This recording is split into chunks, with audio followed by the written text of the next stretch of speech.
Sabi niya, lagi, pag pumapasok ako doon at nagkakaroon kami ng oras na makapag-usap, sinasabi niya, kailan ka ba uwi ng Pilipinas? Anong date ka uuwi ng Pilipinas? Anong ginagawa mo dito? Bakit hindi ka pa umuwi sa Pilipinas?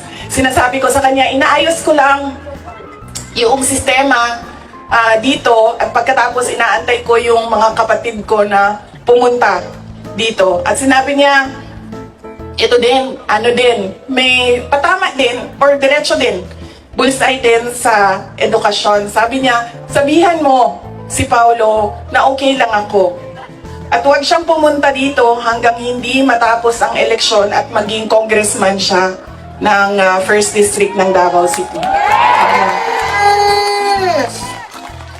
At sabi niya, sabihin mo kay Baste, hindi siya pwedeng pumunta dito hanggang hindi matapos at ma-elect siyang Vice Mayor ng Davao City.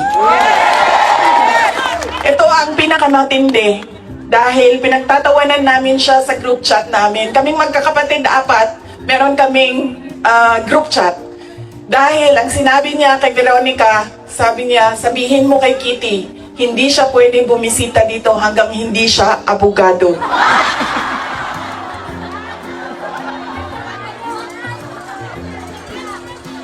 Sabi ni Kitty, grabe ang overacting ni Papa. So, ibig sabihin ba, mga 5 years, she has 5 years until she becomes a lawyer, na meron pa akong 5 taon na bago ako makabisita. Ganon siya kahit na nandun siya sa loob, ang kanyang iniisip, unang-una, yung mga kapatid ko na kailangan magtrabaho para sa syudad ng Davao, yung kapatid ko na kailangan mag-aral.